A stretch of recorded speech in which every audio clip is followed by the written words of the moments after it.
Bom dia a todos. Declaro aqui aberta a primeira audiência sobre o projeto 38 de 2020, que dispõe sobre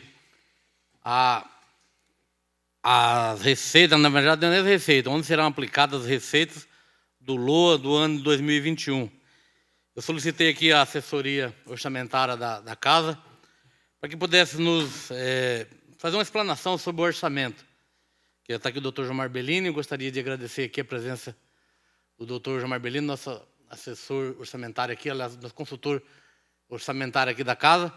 Quero aqui cumprimentar também o membro da nossa Comissão de Orçamento e Finanças, o vereador Rafael da Ípica, o nosso vereador Paulo Marrom, que em breve está chegando, ele teve um probleminha aí, já está chegando já, cumprimentando aqui, cumprimentar também o Chiquinho, o nosso assessor jurídico legislativo aqui, né?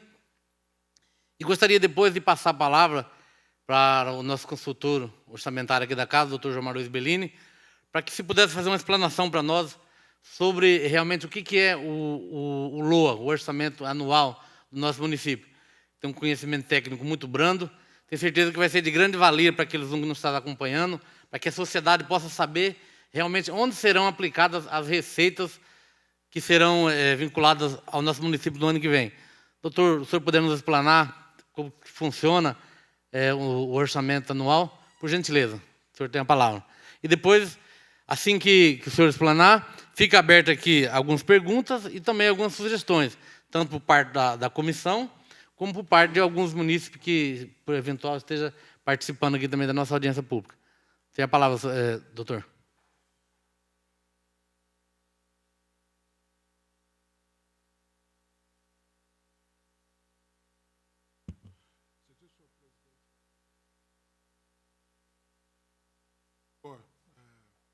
Rafael da Ípica, da Comissão de Orçamento e Finanças da Casa, os colegas aqui, servidores, né, que estão dando apoio, outros que se sintam. Foi solicitado pela presidência da Comissão de Orçamento e Finanças que nós fizéssemos aqui uma pequena explanação a respeito do que vem a ser audiência pública e o que é esse orçamento, como se elabora, por que se elabora, o que deve conter nesse instrumento. E, posteriormente, então, nós entraríamos, né, na discussão ou mencionaríamos o orçamento da cidade de Mairinque, do município de Mairinque. Por quê? Porque muitas vezes a gente não sabe o motivo daquilo que está acontecendo, né? Qual é o motivo da existência dessas audiências públicas? É uma criação simplesmente da cabeça, dos vereadores de Mairinque, ou está na lei? O que é essa audiência pública? E, além disso, o que vem a ser a questão do orçamento? Como se elabora? Quais são os princípios, né, que regem? O que o prefeito tem que fazer? O que o vereador tem que fazer e pode fazer? Então, foi solicitado isso pelo presidente do GAS, e nós fizemos aqui alguns slides, né, trazendo, então, algumas disposições legais, algumas questões relacionadas, então, à audiência pública e ao orçamento. Aproveitando aqui, cumprimento também o vereador Paulo, né? E vamos dar início, então, aqui à nossa pequena explanação. Lembrando, né, que essa transmissão está sendo realizada também no YouTube, está liberado ali para fazer algumas observações. A respeito né, e ao orçamento propriamente dito. Acompanhando pelo YouTube, se tiver alguma dúvida, algum questionamento, poderá ser feito. Um comentário aqui. A audiência pública, né, muitas vezes, é tida como sendo meramente burocrática, é só para cumprir tabela, é só para dizer que existe. Ela, na verdade, vem do fundamento do Estado Democrático de Direito brasileiro. Né? Nosso país, né, tem o nome de República Federativa do Brasil, né, não é somente o Brasil, completo, né, nome e sobrenome, é República Federativa do Brasil. Como diz logo o artigo 1º da nossa Constituição, é um Estado democrático de direito, ou seja, não é somente um Estado de direito, onde a lei é a imposição, é a obrigação de ser cumprida. Para que se realize, então, esse procedimento legislativo da edição da lei ou da norma, a necessidade de ter a participação democrática, ou seja, as pessoas precisam participar da elaboração dessas normas. Então, não é à toa, não é sem motivo, que nós temos logo no primeiro artigo da nossa Constituição a palavra democrático. Ou seja, não basta nós termos um Estado de Direito. Né? Os Estados tidos como totalitários, eles tomam como base a lei, mas não tem participação da população na elaboração dessa lei. Então, veja que logo no início diz, viu, se o cidadão repassa parte do seu patrimônio para o Estado, ou seja, tira uma parte daquilo que ele tem, do seu patrimônio para o Estado, ou então é retirado da produção, não é, do serviço, da parte de empresarial, uma parte deste dinheiro, há necessidade de que nós tenhamos a devolução, a informação daquilo que está sendo repassado para o Estado. E a população tem que participar disso. Logo no inciso 2 do artigo 1º, fala da questão da cidadania. A cidadania, tecnicamente falando, diferentemente do que o Ulisses Guimarães falou da Constituição Cidadã, ela está relacionada, tecnicamente falando, relacionada ao poder de você votar e ser votado. Esse seria o cidadão. Então, o cidadão, tecnicamente falando, seria aquele que tem mais de 18 anos de idade, porque ele pode votar e ser votado. Não seria, tecnicamente falando, o cidadão aquele que tem acima de 16 anos, porque não pode votar. E a cidadania plena, né, ela se dá com os 35 anos de idade. Dos 18 aos 35 anos de idade, existem restrições para o exercício de alguns cargos públicos, como, por exemplo, governador, que não pode ser exercido por alguém que não tenha menos de 35 anos de idade, ou deputado estadual e assim por diante. Então, a cidadania plena nós conquistamos com 35 anos de idade. Mas a cidadania colocada no artigo 1º não é essa técnica, essa de poder votar e ser votado. A cidadania no sentido de que a pessoa possa viver no país de forma digna. E aí complementa, então, o inciso 3, que é o princípio da dignidade da pessoa humana. Portanto, se nós transferimos recursos para o Estado, né, por intermédio dos tributos, o Estado tem a obrigação de devolver isso para garantir o mínimo necessário para a nossa sobrevivência. E se ele não faz isso, né, ele comete, então, independentemente de atos tidos em roubos, tal, mas ele comete algo contra aquele que está dando algo do seu patrimônio para que seja dividido com a população. Então, quando nós falamos, né, da questão do orçamentário e da dignidade da pessoa humana, é porque o orçamento precisa conter, e depois teremos aqui o detalhamento, a devolução para que a pessoa possa viver o mínimo, com a mínima dignidade possível. Além disso, no parágrafo único, diz que todo o poder emana do povo. Né? Portanto, se o poder emana do povo, e nós estamos passando uma parte do nosso patrimônio para o Estado tem que devolver isso. Porque nós estamos dizendo a ele que tem que prestar contas daquele nosso dinheiro, daquele valor que nós estamos repassando para ele. E como o poder emana do povo, e há necessidade do povo, nas suas questões básicas, como saúde, educação, segurança, ele tem que devolver isso e prestar contas disso. Então, se nós transferimos esse poder ao Estado para que ele, então, se manifeste por intermédio dos seus instrumentos, a possibilidade de recolher tributos, né, ou seja, tirar dinheiro do bolso, né, do contribuinte, não do cidadão, mas do contribuinte, ele tem que repassar isso, então, à população. Por isso, o Estado democrático, temos que participar disso. Logo no parágrafo, no artigo 3º, fala dos objetivos fundamentais da República Federativa do Brasil. Fundamentais. E dentre eles tem construir uma sociedade livre, justa e solidária. Então, quando nós temos a questão da discussão da tributação, por exemplo, né, de alguns locais, com um percentual maior do que outros locais, nós estamos exatamente tentando fazer isso. Nós estamos tentando tributar de forma justa aqueles que têm uma condição social, econômica, financeira melhor, para que nós possamos, então, de forma solidária, dividir isso com aqueles que pouco têm. Porque há uma obrigatoriedade, no inciso 3, de erradicar a pobreza. E como nós fazemos isso? Dividindo os recursos que o Estado tem, né?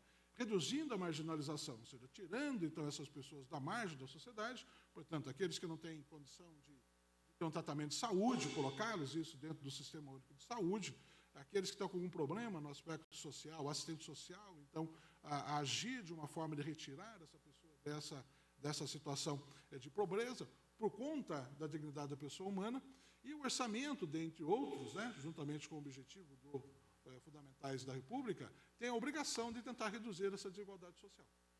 Mas não só social, né, mas também regional. Claro, quando falamos regional, e aqui nós temos a Constituição, nós estamos falando das regiões. E no Brasil, nós temos regiões, né? A região Sul, Sudeste, Norte, Nordeste, 4 regiões, né? Sul, Sudeste, Nordeste, 5, Centro-Oeste e Norte, 5 regiões. No caso do município, nós estamos falando isso na divisão do município. Portanto, todas as atividades que nós temos, e é o princípio fundamental da República Federativa do Brasil, por intermédio do município, de levar essas prestações de serviço, né, às comunidades mais distantes, tentando, então, diminuir essa desigualdade social e levando equipamentos públicos para aquela localidade. E não pode, no orçamento, né, conter, por conta do objetivo fundamental, preconceito com a nação origem, raça, sexo, cor, idade ou qualquer outra forma de discriminação. O artigo 37 traz aqui os princípios da administração pública. Coincidentemente, fazendo um acróstico, dá o final da a palavra limpe. Né? São 5 esses princípios, né? Que é o princípio da legalidade, portanto, tudo aquilo que é feito pela administração pública deve seguir a legalidade aqui não é somente lei, são normas jurídicas, portanto, a Constituição, a lei, decreto, atos, outros editados pelo Poder Público. A impessoalidade, portanto, a administração pública não pode ver a pessoa que será atingida pela atuação estatal, né, aquela prestação de serviço especificamente para a pessoa, em detrimento de outra, né, em detrimento de outra. A questão da moralidade, que não é somente essa questão pura e simples da movimentação do dinheiro público, né, mas de outras circunstâncias que pode ocorrer na administração pública. A publicidade, que é o que nós estamos fazendo aqui hoje, né, nós estamos dando publicidade. A publicidade não é somente essa divulgação, mas é a liberação de todos os documentos que a administração pública produz. Não é somente divulgar na imprensa, divulgar na internet, também ter a liberdade de poder chegar às repartições públicas e ter acesso a esse documento. Claro que não é chegar às 10 horas da noite e falar, eu quero que abra e pode ser impedido. E nós temos a eficiência, que foi incluída em 1988, né, que traz uma coisa simples. Planeje, faça do jeito que você planeja. Você vai planejar fazer, você tem que ter algumas outras providências, como é possível fazer? Em quanto tempo nós podemos fazer? Qual é o custo de fazer? A primeira pergunta, é preciso fazer? Então, a eficiência, ela se contenta em verificar se aquilo que você se comprometeu a fazer em razão de uma necessidade, você fez da forma como planejou e gastou o valor necessário para aquilo. Ou seja, se você fizer isso gastando muito mais do que você planejou, você fez errado. Se você fez errado, você errou no cálculo e pode até ser improbo. Se você não faz no tempo planejado, você também cometeu um erro e pode ser improbo. Então, quando da elaboração de um projeto, qualquer que seja na administração pública, há necessidade de se verificar, primeiro, o diagnóstico, para identificar se existe ou não a necessidade, o que você quer ao final de um determinado período, para que possa ser feita a comparação. Não é possível nós fazermos comparação se nós não temos aqui o fundamento dela. Mas dentro do diagnóstico, você não tem a meta a ser atingida. E os anexos da lei do orçamento, né, que é muito complicado até a gente ficar falando cada um deles aqui, mas os anexos trazem exatamente isso. Traz aquilo que é hoje, aquilo que se pretende ao final daquele período, no nosso caso aqui de um ano. Temos, hipoteticamente, que atender as necessidades de merenda escolar. Quanto de merenda escolar nós precisamos atender até o final do ano? Quantas refeições nós precisamos atender até o final do ano? Depende do quê? De um diagnóstico a ser feito. Quantos alunos tem na rede pública? E a partir deste momento, nós temos como calcular se o orçamento suporta fornecer essa merenda escolar durante esse período. Passado um ano, nós temos que comparar. quanto que foi gasto com merenda escolar, quantas refeições foram entregues, não só o valor, quantas refeições foram entregues, para que nós possamos verificar se a administração foi eficiente. Nos orçamentos anteriores, aqui no município de Meirim, sempre se trazia que a merenda escolar era 100%. Não dá para ser 100%. Nós sabemos que não precisa ser 100%. Não atendemos porque nós temos faltas de alunos. Tem alunos que não comem. Então, não é 100%. São quantas refeições deverão ser fornecidas. E aí nós fazemos a comparação para saber se é eficiente ou não. Mas isso não é só para o orçamento, isso é para o todo da administração pública, né?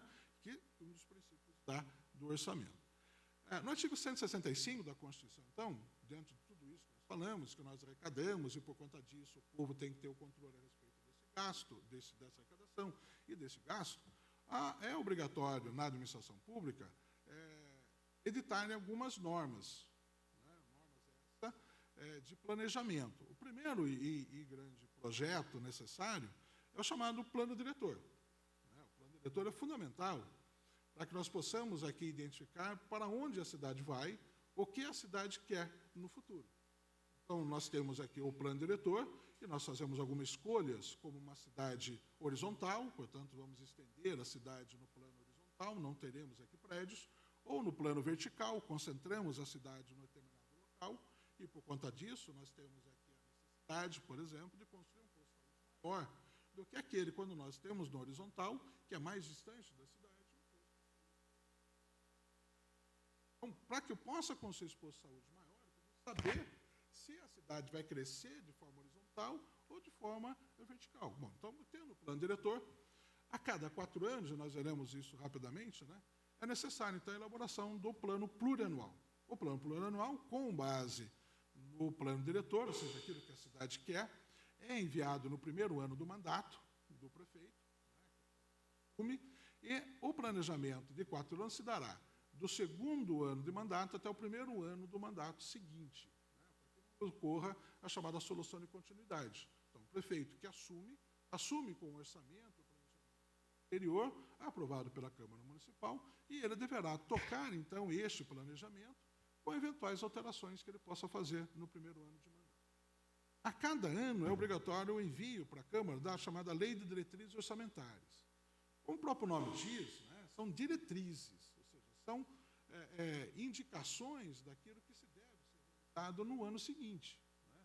Traz algumas regras para a elaboração do orçamento, como, por exemplo, onde deve ser gasto determinados valores, naquilo que é prioridade para a cidade. Vai trazer aqui a questão do endividamento da cidade, onde se identifica, né, quais são os valores devidos pelo município, quais são as possíveis ações judiciais que possam vir a interferir na execução orçamentária, propiciando, então, a elaboração do orçamento anual, que é o momento em que nós estamos, né, na elaboração do orçamento anual. Portanto, o orçamento, obrigatoriamente, deve seguir a lei de diretriz orçamentária. Na lei orçamentária, no caso de Mairim, nós teremos que ter especificamente o orçamento chamado orçamento fiscal, né, que se refere, então, a todas as arrecadações e despesas. No caso de Mairim, nós não temos administração pública indireta, portanto, nós só teremos ali no orçamento do município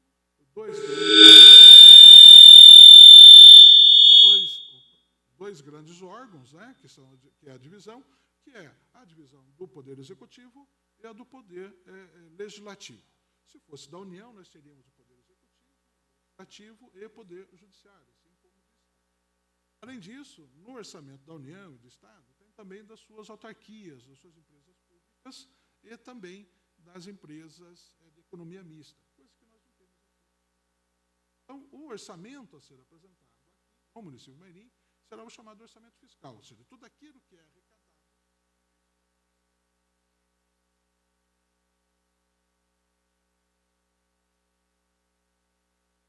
Quando se fala das fundações, necessariamente não é diretamente a arrecadação.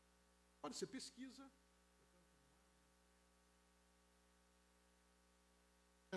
pode ser uma empresa como de fomento, uma entrega diretamente. No caso do município de Mairim, que eu Tairink, né, nós só teremos orçamento fiscal. Total da arrecadação, total de despesa de dois grandes órgãos, o órgão do Executivo e o órgão do Legislativo. Mas o interessante, né, está no parágrafo 7º do artigo 165. Isso é que deve ser seguido. Os orçamentos, né, compatibilizados com o plano plurianual, portanto, o orçamento deve ser compatibilizado com a lei plurianual, terão em suas funções, entre suas funções, a de reduzir desigualdade interregionais segundo o critério populacional. Portanto, no orçamento, qualquer que seja ele deve abranger toda a cidade, todas as suas localidades. Porque a ideia do orçamento, ou seja, dessa distribuição de recursos, que é uma característica do orçamento, né, que é a distribuição de recursos, envio de recursos. Então, nós temos, então, essa possibilidade, ao fazer essa distribuição, de diminuir essa desigualdade social, que está lá no começo da nossa Constituição. A lei orçamentária, ela não poderá prever nenhuma situação externa diferente do que vem esse orçamento, as chamadas caudas, né? Isso surgiu na década de 1960, onde na lei do orçamento começou a surgir lei penal, lei processual penal, alteração de tributário, ou seja, se aproveitava, né, a lei orçamentária para incluir outras matérias, não tinha nada a ver com o orçamento. E como não tinha nada a ver com o orçamento, muitas daquelas pessoas atingidas com essas alterações não participavam da elaboração, porque não era para estar ali. A participação das pessoas, da população, ainda que de forma diminuta naquela época, né, do orçamento. Então, é proibido, não pode, nós vamos discutir somente orçamento, ou seja, aquilo que é arrecadado e aquilo que é gasto em prol da sociedade. Nada mais pode ser colocado, senão esse dispositivo. O único dispositivo, e a Constituição ainda autoriza, que não é de orçamento, mas de execução, né, é a questão da possibilidade do chefe do Executivo poder fazer remanejamentos, né, com base em decreto, porque a regra é remanejamento, obrigatoriamente deve participar o Poder Legislativo. A partir do momento que o Legislativo, que representa efetivamente a população, que está aqui para ouvir aquilo que a população quer, aprovou que fosse executada aquela obra, aquele serviço, aquela ação. E, ao ser retirado o recurso financeiro, ainda que não se exclua aquela ação, impede a sua realização. Então, a partir deste momento, né, o Poder Legislativo deve ser chamado. Mas, excepcionalmente, e aí não é possível a gente imaginar, né, que tudo aquilo que se planeja, ainda mais com um tempo muito grande de diferença entre o planejamento e a execução.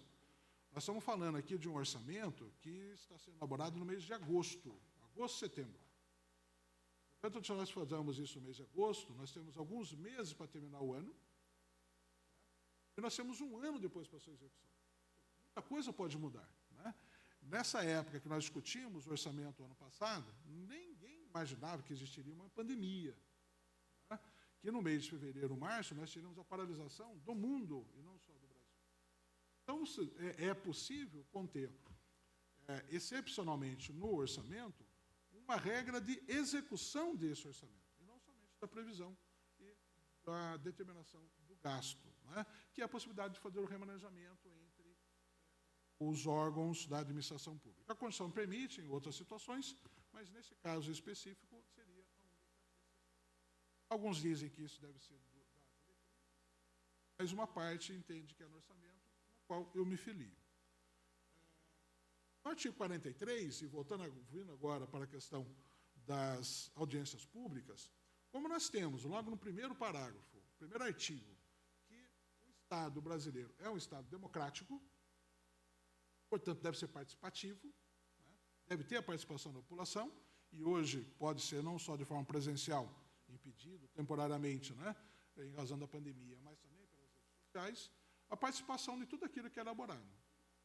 E o orçamento é um deles. O artigo 43 do Estatuto da Cidade diz claramente que, para garantir a gestão democrática da cidade, a palavra democrática, Estado democrático, deverão ser utilizados, dentre outros instrumentos, né, a audiência pública. Portanto, aquilo que nós temos de elaboração de planejamento da cidade, a cidade tem que participar. A comunidade tem que participar. Por isso, as audiências públicas. Infelizmente, nós temos uma situação no país, né, diferente, por exemplo, dos Estados Unidos da América, né, onde a participação popular é muito maior. Nós vemos isso aí, independentemente da questão cinematográfica, Hollywood, né, lá se reúne nas igrejas, lá se reúne nos centros sociais para discutir os problemas da cidade. Né? Isso é fato. No Brasil, infelizmente, a gente não tem ainda essa cultura. Nós discutimos isso em audiências públicas, mas nós temos que realizar essas audiências. É isso que diz o Estatuto da Cidade. Portanto, nós estamos aqui hoje, né, no sentido de expor à população aquilo que vai ser gasto, né, no sentido mais resumido, no ano de 2021. E no artigo 44, vai um pouco mais longe ainda. Né? Diz que para essa gestão participativa, não só a audiência pública deve ser realizada no orçamento, mas também deve ser realizados outros, como debate, consultas públicas, né, pela Câmara. Mas o importante desse artigo 44 é a parte final dele. A parte final dele. Essas audiências que são realizadas, e uma delas nós estamos contando aqui, no âmbito do Poder Legislativo, tem como condição obrigatória para a sua aprovação. Então, não é meramente aqui deliberada, né, vamos aqui fazer uma audiência, vamos comunicar. Se não houver a realização dessa audiência pública, ainda que seja aprovado pela Câmara Municipal, por unanimidade, né, sem nenhuma discussão, é isso mesmo que o município quer, poderá vir a ser anulado esse orçamento, porque a população não participou. Então, é condição para, não só a aprovação, né, porque pode eventualmente ser rejeitado, para a deliberação da Câmara Municipal comprovar que ocorreram as audiências públicas. Não só neste âmbito, mas também no âmbito do Executivo. E no projeto enviado, demonstra ali que foram realizadas 2 audiências públicas, né, com a publicação dos editais na imprensa local. Então, é obrigatório isso. Mais uma vez, voltamos ao parágrafo primeiro artigo. Fala a questão democrática. Né? Então, é obrigatório. Então, não se poderia dar seguimento à aprovação desse orçamento. Audiência. A audiência é essa que é aberta à população para que tenha conhecimento daquilo que está se prevendo realizar no ano seguinte e a Câmara fica suscetível a receber sugestões. As sugestões, obviamente, não são obrigatórias para que o Legislativo coloque, né?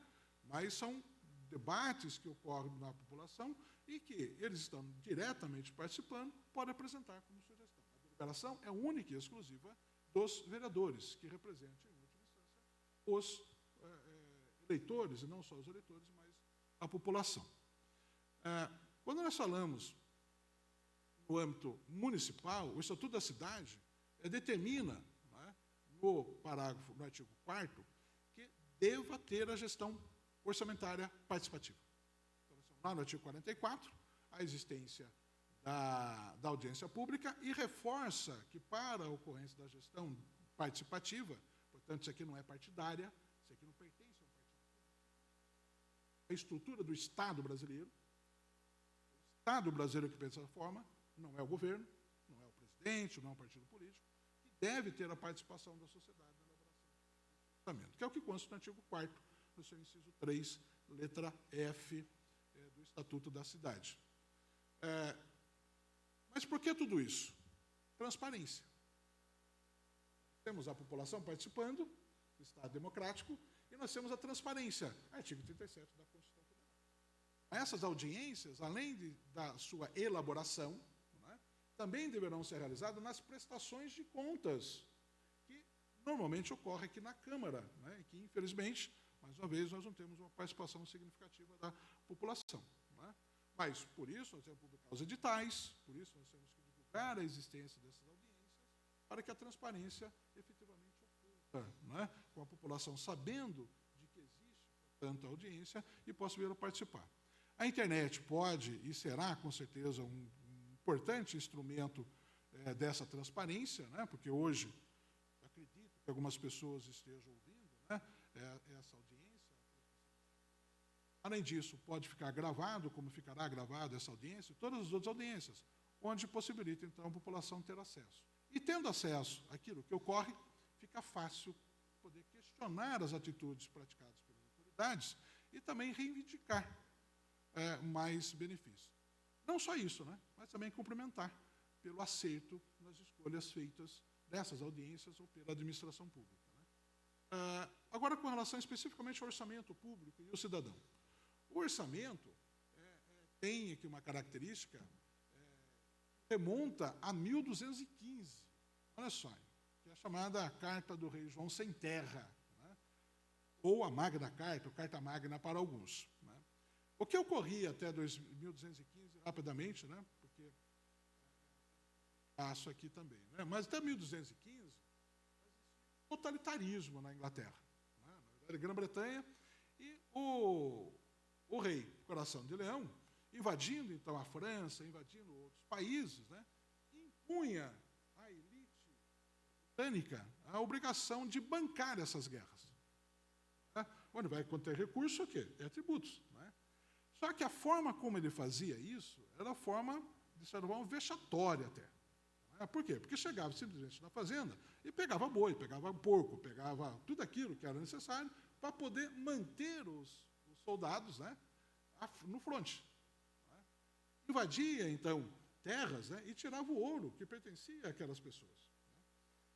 A partir desse momento, né, a elite britânica começou a se elevar contra o Ricardo Coração de Leão. Ele morre numa das guerras. Né. E quem assume a terra, quem assume a Inglaterra, não é o primeiro, né, porque Ricardo Coração de Leão já estava sucedendo seu pai, é sucedido, então, como ele não tinha filho, sucedido pelo seu irmão, né, que era o João. Né. E ele foi muito ruim com, principalmente, a elite, não desconsiderando o proletariado, não desconsiderando a parte mais pobre, que aí não tinha nem nome para se dar quanto às atitudes que ele tomava, né, que ele mandava matar, porque simplesmente não gostava da pessoa, mas a elite se sentiu muito coagida, né, porque continuou aquela forma de retirada, de expropriação de bens para a manutenção da corte. E a corte, então, era orgias, era gastos desnecessários, grandes festas, e quem pagava? Agora, não era mais somente para sustentar os soldados no fronte, que, em tese, teria que a comunidade britânica vantagem, né, mas no sentido de favorecer somente o João. Um filme bastante interessante, que eu sugiro para quem lê, claro, assista, né, que retire aqui o aspecto gráfico, né, do filme, é o filme Robin Hood, com o Russell Crowe e a Cate Blanchett. Lá demonstra bem esse momento, né, em que a França queria invadir a Grã-Bretanha, porque o João ele era uma pessoa libertina, portanto, ele não tinha nada para fazer, tudo aquilo que ele fazia era somente de ruim, né, e não administrava o país. O que a elite fez? A elite impôs, então, né, ao João Sem Terra, por isso o nome, algumas regras para poder administrar seu governo. Surge aí o orçamento. Então, 1215, por uma imposição da elite britânica, começa a surgir a obrigatoriedade daquele que comanda apresentar para o legislativo, que efetivamente surge neste momento, né, e nos Estados Unidos, na Grã-Bretanha, né, na Inglaterra, temos a chamada Câmara dos Lordes, que seria o nosso Senado, né, e a Câmara Baixa, que seria o proletariado, né, que seria os representantes da sociedade, que é a nossa Câmara de Deputados, que teria que pedir autorização para o Legislativo, né, para esses colegiados. E eles, então, autorizariam o João a gastar. Então, começa aí a questão do orçamento. No Brasil, né, temos a história de que foi com Dom João VI, quando aqui aportou, em 1808, a criação do primeiro orçamento específico para o governo brasileiro, né, ou para o Brasil. Porque criou, então, o chamado erário público, ainda que seja aqui redundante, né, e o regime de contabilidade aqui no Brasil. Isso em 1808. Né, então, vejo que não é tão novo assim. Mas o que é orçamento? Grosso modo, é contrato firmado entre o governo e a sociedade. Então, o governo fala para a sociedade, viu, vocês me mandam determinada quantidade de dinheiro que eu retorno para vocês em serviço. Como eu já planejei isso anteriormente, para os 4 anos, não é novidade, agora vocês vão me dar porque eu vou devolver isso para vocês. grosso modo, né, não é tecnicamente, juridicamente isso. A sociedade entrega dinheiro, entrega parte do seu patrimônio, e o governo, então, entrega em prestação de serviço. Neste caso, pelo período de 1 ano. Então, o que é o orçamento? É tudo aquilo que nós pagamos e que nós temos de devolução por parte da sociedade. O orçamento público, então, serve para gerenciar e controlar a aplicação dos recursos públicos. E, além disso, monitorar os gastos realizados pelo governo. Então, nós sabemos aquilo que pode ser gasto, e a função do legislativo é bastante importante nisso, né? Porque fixa a despesa, não tem como fixar a receita, né? Então, prevê a receita e fixa a despesa. Tanto é que, para alterar o valor dessa despesa, há necessidade da participação efetiva, e efetiva do Poder Legislativo. Mais uma vez, né? O poder emana do povo, né? E esse povo, ele exerce essa atividade primeiramente pelo Legislativo, né? O Executivo tem um mandato. Nós damos a ele uma autorização para usar no nosso dinheiro, né? O Legislativo que vai controlar. Então, por isso, tem que passar por aqui. E o Legislativo, então, monitora esses gastos realizados pelo governo. Quem gerencia, controla e monitora. O Poder Executivo gerencia, é ele o único poder que pode arrecadar. O Legislativo controla, tem a função de controlar, monitorando, então, o orçamento, bem como a sociedade civil.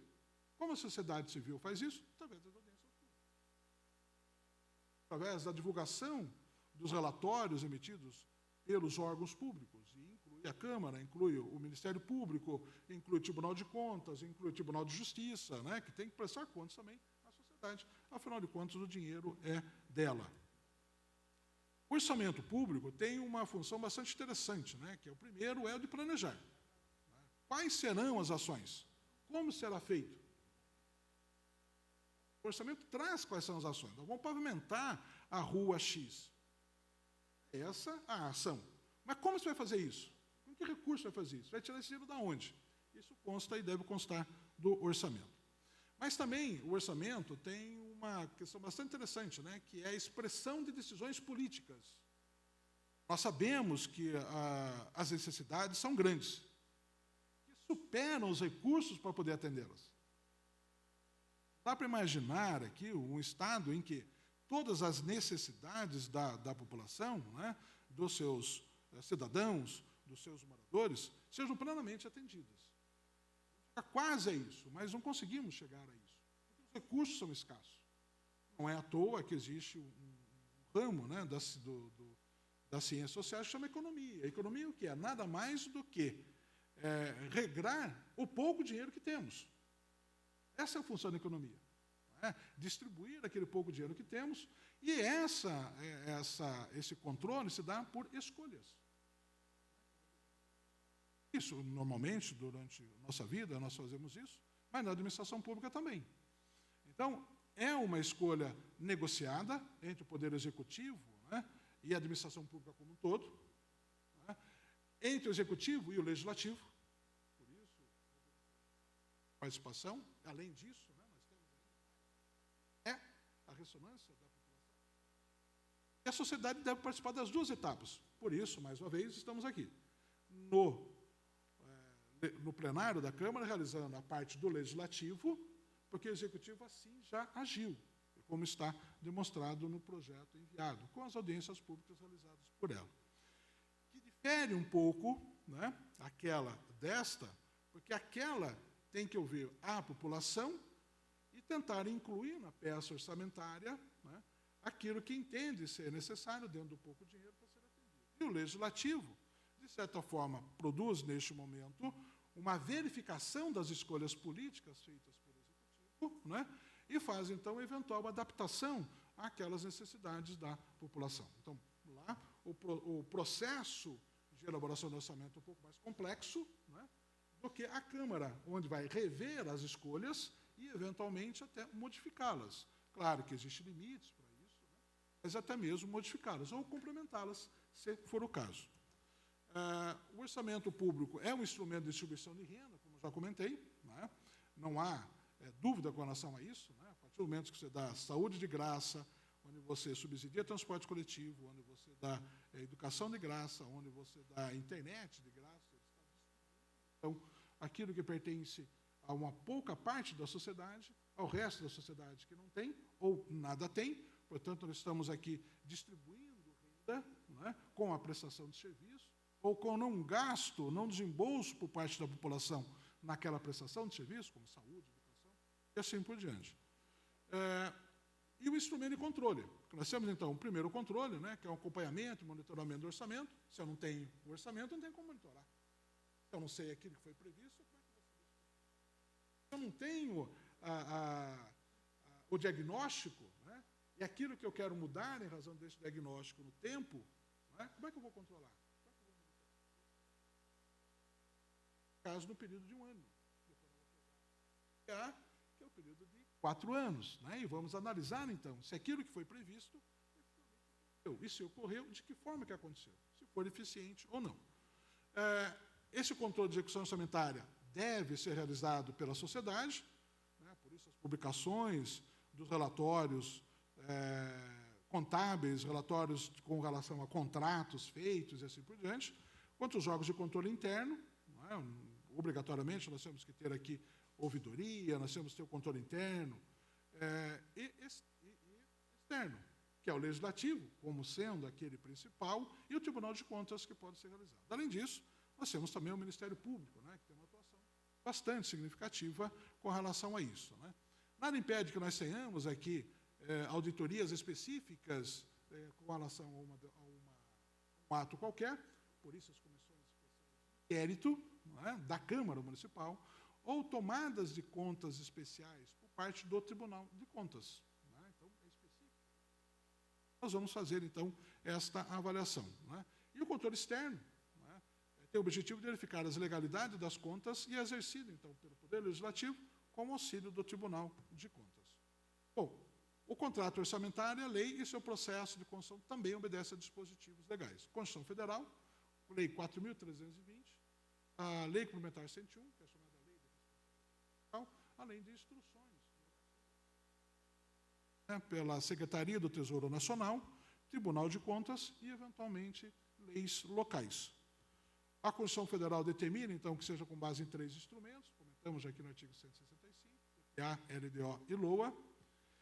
O plano plurianual, como já comentei, né, é de 4 anos, onde no primeiro ano envia-se esse plano plurianual, que invade, então, um ano da administração seguinte. Neste PPA, deve trazer o detalhamento daquilo que será feito nos 4 anos. Então, nós já temos aqui, no PPA, uma ideia daquilo que será realizado nos próximos 4 anos. Destinando recursos e já dizendo à população, olha, preciso de dinheiro. Portanto, se for o caso, temos que aumentar tributos no ano que vem.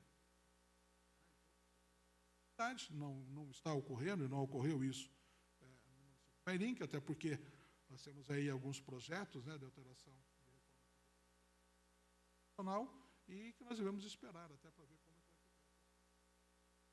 vai ficar. Lei de Diretrizes Orçamentárias, né, que eu comentei também, de 1998, criou da forma como é, onde se coloca metas e diagnóstico, metas e objetivos, quantificando, então, esses valores.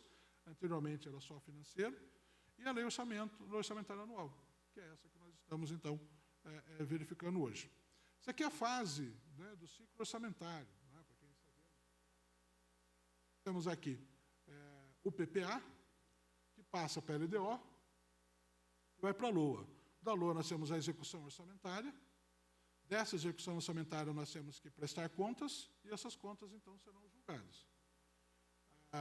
A execução orçamentária, uma vez realizada, deve obrigatoriamente passar por uma avaliação, saber se aquilo que foi previsto realmente ocorreu e se atendeu àquela finalidade. Porque muitas vezes nós temos construções sendo realizadas, né, obras sendo realizadas, né, como posto de saúde, creche, e de repente não atende aquilo. Faz uma creche para 1.000 crianças e não tem 100 crianças naquela localidade. Perdi esse recurso, ainda que tenha se construído uma creche. Que existe. Ou então constrói uma creche, imaginando atender 1.000 pessoas, né? Imaginando atender 100 pessoas, mas temos 1.000 pessoas naquela fila e assim por diante.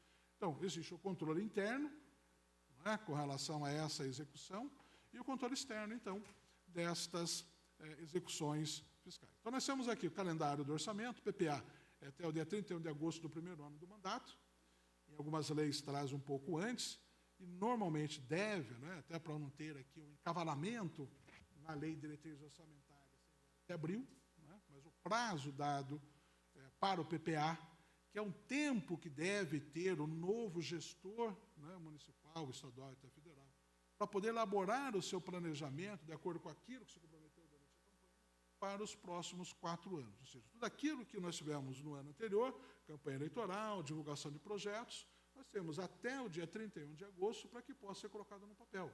Não só colocado no papel, quantificado isso, né, quantificado no sentido de valor, quantificado em razão da necessidade. A LDO é 15 de abril, em alguns lugares a lei traz que é até o final de maio, né? A LOA, que é até o dia 31 de agosto, mas em alguns lugares prorroga um pouco mais este é o prazo que está na Constituição, mas pode ter leis específicas. Aqui é um pequeno quadro daquilo que é feito e nós estamos elaborando aqui, né? Nós estamos aplicando o plano plurianual neste momento, né? Foi elaborado em 2018, né? Para o ano de 2021. O plano plurianual, que é 2017 a 2020, mandato é de 2017 a 2020, o PPA de 2018 a 2021, nós estamos exatamente aqui votando o último quarto, né, do plano plurianual para o ano seguinte. Essa será a última lei, né, orçamentária deliberada por esse legislativo neste mandato, né. Vejam, nós vamos votar agora aquilo que deverá ser executado pelo próximo gestor municipal. A lei orçamentária, como já comentamos, já vimos, está no artigo 165 da Constituição Federal, né, portanto, a sua feitura, né. Nós vamos ver as fontes de recursos públicos. De onde vem o recurso? Vem do IPTU, do ISS, vem de repasse do governo federal, por intermédio do IPI, do ITR, do ICMS, vem de programas sociais do governo federal, PENAT, portanto, nós temos que colocar tudo isso, né, dentro da nossa Constituição Federal. E nós temos alguns princípios orçamentários, né, que falarei rapidamente aqui, para que todos saibam, né, e verifiquem até se isso está acontecendo, né. E os princípios, ele tem a finalidade, né, de conferir ao orçamento a chamada racionalidade. Ou seja, é lógico aquilo que está sendo pedido. É racional, né, é necessário. Mas não necessário porque todos precisam, é necessário naquele momento, em razão do pouco recurso financeiro e das opções que nós temos que fazer enquanto administrador público. Demonstra a eficiência, vai ser colocado o diagnóstico, o tempo e o valor a ser gasto naquela prestação de serviço e a transparência, né, para que seja, então, elaborado, executado e o controle do orçamento. Todos os órgãos públicos precisam ter orçamento. Então, ocorreu, mas nem que enviou, a Câmara enviou para o Poder Executivo o orçamento dela. E o Executivo não pode querer mexer no orçamento da Câmara. Pode, eu vou diminuir o orçamento, salvo se houver uma redução significativa na receita e não estiver compatível com as regras da fixação do orçamento legislativo. No nosso caso específico, nós teremos um acréscimo somente por conta da inflação do ano anterior, né? Não teremos aqui um valor exagerado e nós temos um limite dado pela Constituição Federal do nosso orçamento, né? Assim como os outros órgãos da administração devem, né, ter enviado então, a elaboração desse orçamento. Então, é um único orçamento. Não existe 2 orçamentos. Né? No Estado teremos um orçamento, e inclui o Judiciário. Então, é um único, é uma coisa só. Uma contabilidade só que nós temos. Fazemos separadamente para dar responsabilidades aos gestores. Então, o gestor da Câmara será responsabilizado, mas, ao final, nós incluímos a contabilidade, o orçamento como um todo. Universalidade, tudo aquilo que deve ser de receita e despesa deve conter no orçamento, nada fora do orçamento, não pode, é crime realizar uma despesa que não esteja no orçamento, né? Se houver uma receita não prevista, como é prevista, né, nada impede que ela venha a ser incluída no orçamento. Mas, se for uma receita vinculada, tem que ter a contrapartida na despesa. Por isso, os projetos aqui, muitas vezes, né, créditos especiais que ocorre aqui na Câmara, em razão de recursos que não estavam previstos. Como não estavam previstos esses recursos, é um recurso que não estava previsto, tem que ter autorização. Mas não só para receber. Desculpe, não só para gastar. Não só para gastar, mas também para receber. Porque não estava previsto. Então, como é que você vai receber algo que não está previsto? Né? Então, para que isso possa ocorrer, você, então, tem a correspondente despesa. Então, normalmente bate, né? Salvo receitas criados durante o ano, que dificilmente nós temos previsto isso. O que aconteceu na contribuição para a iluminação pública, né, que ocorreu no meio do ano. É possível, permitido pela Constituição Federal, neste caso específico. No artigo 2º traz esse princípio da universalidade, né, tudo deve estar aqui no orçamento, nada fora do orçamento. No artigo 175 ratifica isso. A anualidade é de um ano.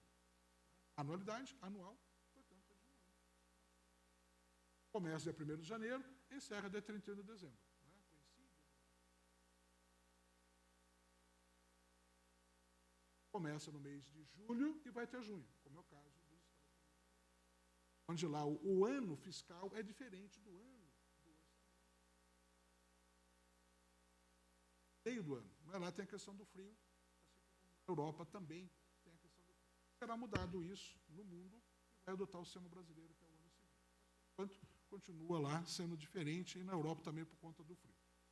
Exclusividade, nós falamos aqui que não pode existir chamadas caudas, ou seja, situações que não se referem ao orçamento público, portanto, nada aí será considerado irregular. Isso, né?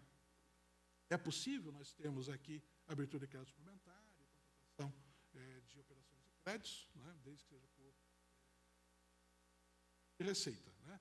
Isso está no artigo 6º da Lei 4.320, nós temos que obedecer. Legalidade, somos aqui, né, que deve ser lei, não pode ser diferente de lei. Ainda que essa lei não seja a chamada lei no sentido estrito, né, que é aquela lei em que não se identifica aquele que será atingido, né, seja geral e abstrata, né, como, por exemplo, matar alguém, não está se identificando quem é matado. A lei do orçamento diz isso. Né? Dá tanto e vai gastar nisso. Portanto, ela é específica, dirigido para o executivo. Então, ainda que não seja uma lei no sentido estrito, é uma lei, né, votada e deliberada pelo legislativo. Né? Mas tem prazo de validade, é de um ano. Voltando agora para poder valer da frente. E o princípio, né, o fundamento, né, está no artigo 37 da Constituição Federal, bem como no artigo 165. Publicidade. É isso que nós estamos fazendo. Publicamos relatórios mensais, bimestrais, trimestrais, semestrais e relatórios anuais. Né? Informamos os órgãos de controle, Tribunal de Contas do município, Tribunal de Contas do Estado, eventualmente o Tribunal de Contas da União, dados a todos. E no caso do Poder Executivo, comunica a Câmara Municipal. Transparência, a ideia é que a transparência seja isso, né? Ou seja, isso perto, que todos estivessem participando, discutindo, né? É essa divulgação, que está lá no artigo 48, que eu já comentei com vocês, bem como no artigo 49A também, do Estatuto da Cidade, e no artigo 49 da Lei Fiscal. É importante nós mencionarmos esse princípio, porque nós vamos falar de receita de saúde, não é? Nós vamos falar de receita para a educação. A regra qual é? Não se pode vincular receitas de impostos. Posso dizer que eu vou arrecadar um imposto para fazer aquilo. Não, imposto é para despesas gerais. Taxa é específica, contribuição social é específica, melhoria é específica. Impostos não, impostos é para as despesas gerais, é pagamento de pessoal, combustível, energia elétrica, é pagamento de tributos que esse momento incidam. Mas, né, a Constituição excepciona. Né? Então, a regra é não vincular impostos, mas a Constituição excepciona para saúde e educação. Então, nós teremos no orçamento municipal uma parte da arrecadação sendo destinada à saúde e uma parte da arrecadação obrigatoriamente destinada à educação. O artigo que veda isso, o artigo 167, parte, mas que excepciona, então, para essas exceções já mencionadas a vocês. Então, presidente, isso é algumas pontuações, né, relativo ao orçamento. Espero que tenha atendido, né, inicialmente a sua ideia, a sua intenção de não só dar à população, né, aqueles que estão nos ouvindo, um conhecimento maior a respeito do orçamento. Essa nossa fala, possivelmente, se fosse realizada numa instituição de ensino, demoraria pelo menos aí umas 4 aulas, né? 4 aulas, 5 falas, 4 encontros, né? Para que se pudesse explorar efetivamente todos aqueles aspectos, né, da questão do orçamento e do motivo da sua existência. Mas espero que tenha atendido aí a ideia de expor à população sucintamente, né, e rápida, né, aquilo que é o orçamento, né, para que possa efetivamente a população participar, né, dessas discussões, dando sugestões, e mais do que isso, né, presidente, a conversa que nós tivemos em outros momentos, né, que a população participe. A população tenha essa efetiva participação, né, quer por intermédio das redes sociais, é isso, incluindo a Câmara, não adianta somente falar no site da Câmara, né, na ouvidoria, no controle interno, na comunicação para a Câmara Municipal, eventuais sugestões que possam ocorrer, utilizando até mesmo o e-mail da Câmara, né, em razão da realização dessas audiências. A audiência é um momento em que se oportuniza a presença do morador, do contribuinte, do cidadão, mas não é o único. A Câmara Municipal, principalmente de Mairim, literalmente, né, por conta da pandemia, né, sempre esteve a ouvir as ideias que procuram. E os vereadores, neste ponto, né, os 13 vereadores, sempre estão à disposição. Eu acho que é isso que espero ter atendido, né, a sua solicitação quanto à exposição do orçamento. Doutor, eu agradeço ao senhor, muito obrigado por ter vindo aqui nos atender essa nossa solicitação. No meu ponto de vista, o senhor nos deu uma aula para nós, nos dizendo a legalidade, do porquê que é feito o orçamento, tanto seja até talvez o plano diretor, como o PPA, como a LDO e como o LOA, que, de uma certa forma, esclarecer tanto para a gente como para a sociedade, parte da sociedade que nos acompanha, aqueles internauta que depois que gostaria de dar alguma sugestão, então eu deveria estar participando. Então, para mim, foi uma aula. Eu acho que o senhor até foi, né, falou um pouco do lado jurídico, da legalidade, e até contou um pouquinho da história sobre a Inglaterra, a Grã-Bretanha, de quando foi criado o primeiro orçamento, e depois nos trouxe uma data que foi na questão de Dom João VI, que teve também que fazer o seu orçamento. Depois não foi dito aí, mas nós sabemos que foi Dom Pedro I que criou a primeira Constituição do Brasil, e aí, em decorrência de todas essas histórias, de todas essas questões legais e jurídicas, hoje nós chegamos no nosso dia a dia, no nosso cotidiano, e nós aqui como representantes da sociedade, acho que nós estamos fazendo nosso papel, abrindo aqui as audiências públicas. Eu gostaria que a população, eu como, não estou falando aqui como um gestor, como um representante da sociedade, como um cidadão, como um munícipe, a sociedade acho que deveria participar um pouco mais desse orçamento participativo, para colocar as suas sugestões, para que os vereadores, para que o prefeito saiba de quais são as demandas que tem nos bairros, por mais que nós estamos representando da sociedade, como o senhor falou, que o povo é que demanda, de uma certa forma, que autoriza o prefeito a gastar, nós representamos a sociedade. É nós que autorizamos ele gastar ou não.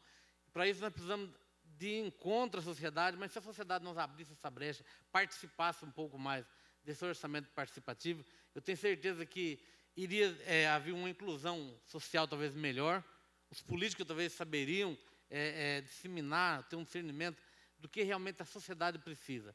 É transformar os tributos que nós pagamos, aí se geram assim as receitas, e aí nós poder dar condição orçamentária para que o Executivo faça uma política pública adequada.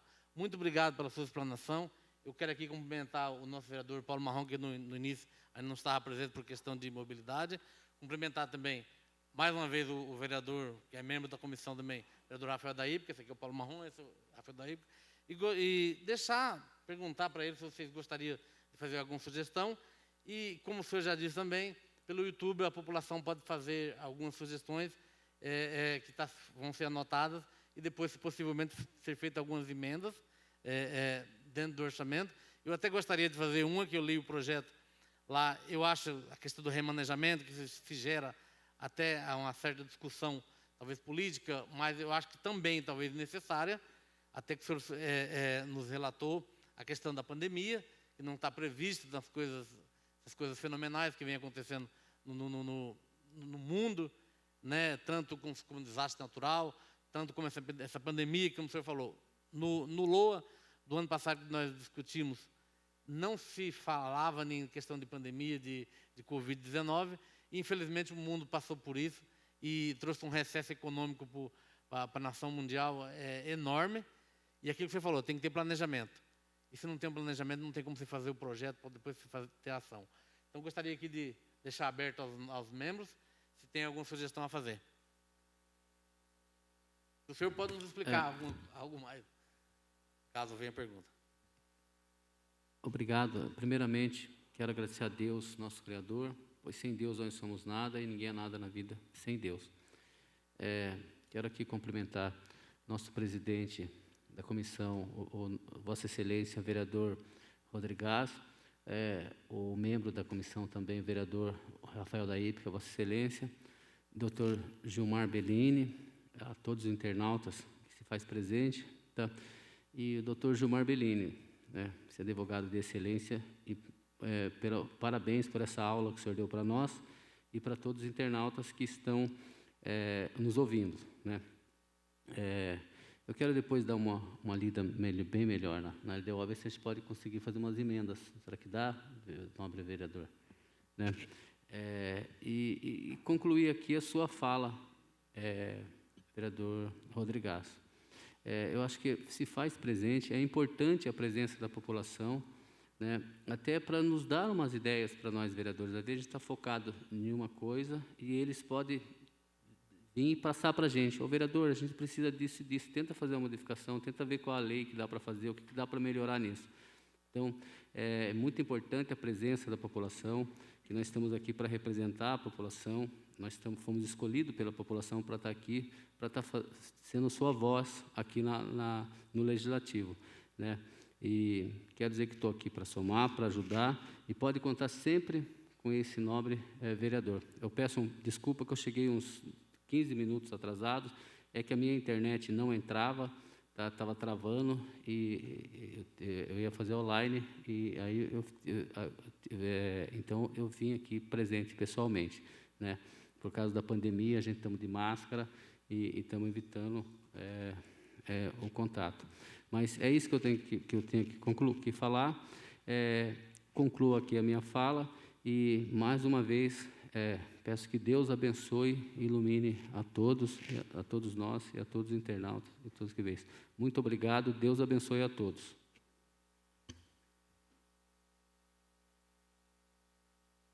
Continue aberto, se o vereador Rafael Daíp gostará. Peço a palavra, senhor presidente. Com a palavra o vereador Rafael Daíp. Agradeço a explanação do doutor Gilmar Bellini. Posso falar de longe? Agradeço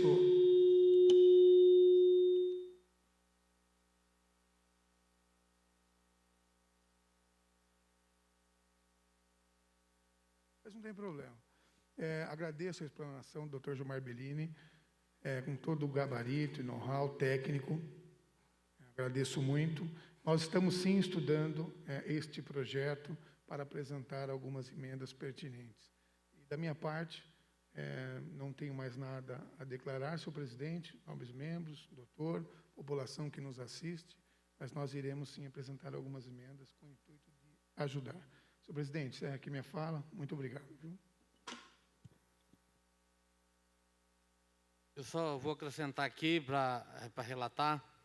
O nosso orçamento está previsto para R$ 176.487.409. Estou falando aqui um pouco meio de longe, porque minha vista está um pouco ruim. Esqueci meu óculos. Mas é isso mesmo, né, doutor? E aí está pré-estabelecido todas as pastas. Nós sabemos que 25% desse orçamento é destinado, no mínimo, para a educação, 15%, no mínimo, também é destinado para a saúde, e nunca se gasta só isso. Então, nós sabemos aqui que nós temos um orçamento restrito. Isso não é conversa de político, é a conversa de um gestor. Eu, como representante da sociedade, acho que eu sempre gosto de trazer a veracidade para a sociedade, falar para a sociedade em que condições nós nos encontramos. Mairink é uma cidade que tem muitas demandas, cresceu de uma forma desordenada, sem planejamento. Eu discuti isso muito no PPA. Fui até indagado, na ocasião, não recordo qual vereador que foi, que eu falei que um projeto, talvez, de uma certa forma, era bem elaborado, e aí foi contestado que seria um projeto genérico. Não, nós estamos vivendo com a realidade. Nós sabemos que tem uns aumentos, sim, mas uns aumentos inflacionários, que nós estamos tendo aí uma pré-inflação aí que não está sendo divulgada, mas nós estamos vendo aí o preço do arroz, o preço das coisas que estão subindo, e isso, consequentemente, influencia no nosso orçamento. Isso demanda mais despesa, uma despesa maior, e talvez com a mesma receita. Então, como você vai se governar um município, um estado, um país, com receita menor do que as despesas? Então, por isso que tem que ter o planejamento, tem que ter a veracidade, hoje em dia, a política, a administração pública, não cabe mais a mentira, não cabe mais você levar a sociedade uma ilusão. Eu acho que nós, como gestores públicos, temos que procurar falar a verdade, e por isso que aí onde eu falo, a importância da participação da sociedade, para que eles possam ter o conhecimento do que é um orçamento municipal. Eu sempre falo que o orçamento municipal nada mais do que como se fosse baseado, fazer uma analogia, com o orçamento familiar. Se você ganha 1.000, você só pode gastar 1.000. E mesmo assim, o orçamento público, você ainda tem que prestar conta para a sociedade daquilo que o senhor nos relatou, que nós pegamos parte da nossa receita, pagamos em forma de tributos, para que depois seja compensado, de uma certa forma, com questão de políticas públicas, políticas sociais. Então, é importantíssimo a sociedade participar, cobrar, sim, com seus direitos, com o direito democrático, tem seus direitos, mas tem seus deveres de nos cobrar, e cobrar talvez com a veracidade, cobrar dentro da legalidade, dentro da impessoalidade, enfim, todas as formas na qual o nosso assessor orçamentário, consultor orçamentário aqui sempre nos explana, sempre dá uma aula aqui para a gente. Agradeço aqui, doutor Gilmar Bellini, mais uma vez pela aula que o senhor nos deu. Tenho certeza que a cada audiência pública que eu participo aqui, eu sempre aprendo um pouco mais com a sua explanação, na forma que o senhor explica muito bem. Então, nos traz uma forma muito simples para que a gente possa entender o máximo possível. Então, por isso que eu falo, mais uma vez agradeço, e se não tiver ninguém mais tiver nada a declarar, eu declaro... Presidente, eu gostaria de complementar, né, mencionando alguns... Tudo bem, sim, com certeza. Até agradeço. Para que a população tenha... Lembrando, né, que todos têm acesso na Câmara, né, no site da Câmara Municipal de Mairim, esse projeto, né, que é o projeto do orçamento, acesso não só a lei propriamente dita, mas seu anexo. Hoje deve estar com volta de 120 páginas. Ali tem toda a codificação, tem toda a nomenclatura.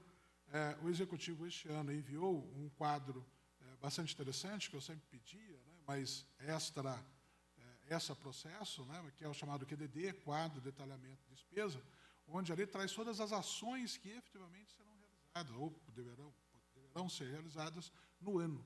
Sendo que os anexos, né, propriamente dito, não traz esse detalhamento, né? E, nesse caso, hoje, esse ano foi mandado esse QDD, que tem lá, inclusive, se for o caso, né, nome de rua, onde poderá, eventualmente, ser pavimentado. É interessante, isso demonstra também, né, uma questão de certa transparência, né, porque é muito difícil você ler o orçamento, por causa da quantidade de números, né, que tem lá. Né, mas, detalhamento aqui. Então, só para que a população tenha pleno conhecimento, né, como o presidente já disse, né, a receita é de R$ 176.487.409, onde desse valor de receita fiscal, ou seja, relacionado então a receita tributária, patrimonial, serviço, transferências, é o valor de 170.097.375 reais. E a diferença de 6.390.000 está vinculada à questão da Seguridade Social, que nós temos. Com relação à despesa, para despesas correntes, ou seja, aquelas que mantêm a estrutura do município, né? Pagamento pessoal, combustível, energia elétrica, material de consumo, né? Merenda escolar, isso no todo, né? Merenda escolar, atendimento médico, assim por diante, está por volta, está fixado, né, em R$ 164.698.055,38. A despesa de capital, que seria o investimento em obras, né? Ainda em andamento, né? E construção e aquisição de equipamentos, está fixado em R$ 10.388.900. E como reserva de contingência, que é aquela que, em uma circunstância especial que venha ocorrer durante o ano, existe ali uma reserva orçamentária de R$ 1.400.400. A ideia da reserva de contingência, que vem da década de 1960, é ter recurso orçamentário, não financeiro, para eventuais situações não previstas. Então, ali, programas, né, você tem essa reserva possível de ser utilizada, né?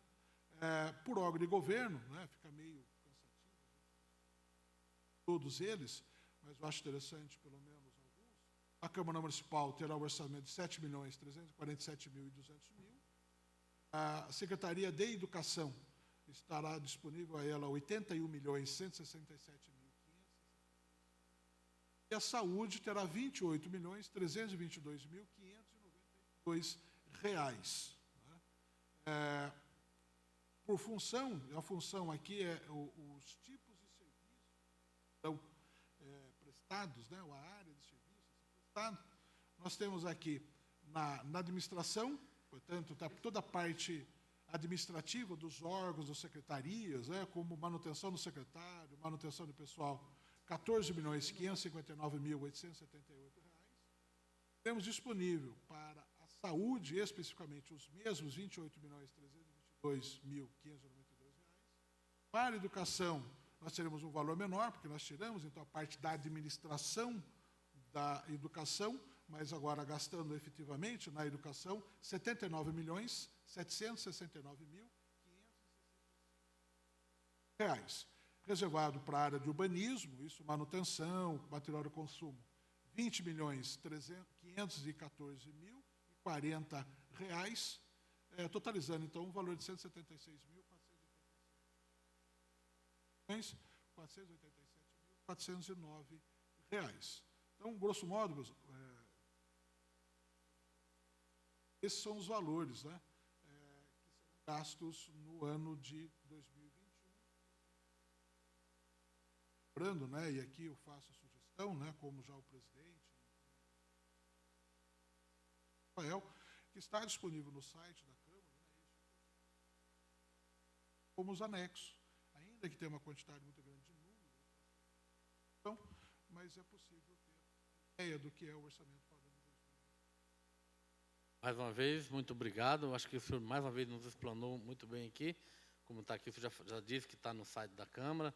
Eu já tenho, li, né, ainda tem por questão de estar vereador e também fazer parte da comissão, tem a obrigação, né, de estar lendo, ter conhecimento do projeto e que se diz a respeito ao que vai ser gasto no ano subsequente, que seria o ano de 2021. Acho que ficou bem esclarecido aqui. Eu gostaria aqui, doutor, conversando com a assessoria jurídica da casa aqui, de perguntar para os membros se pode ser feito na segunda-feira a segunda audiência pública, porque tem um prazo para que seja realizada essa audiência pública, e parece que é um prazo de 5 dias. Então, e também nós temos prazo para poder votar esse projeto, né? Então, eu gostaria de fazer a pergunta para os membros aqui, se pode ser na segunda, ao mesmo horário, e se o senhor pode também nos acompanhar mais uma vez, caso necessário for, dar mais uma explanação para nós, ou para algum munícipe que venha participar dessa audiência pública. Fica assim? Fica combinado assim, então? Então, acho que não tendo mais nada a declarar, eu declaro encerrada essa audiência pública, agradecendo a presença de todos, do servidor da casa, dos assessores e dos nobres vereadores que compõem essa nossa comissão permanente. Muito obrigado a todos e tenham um bom dia.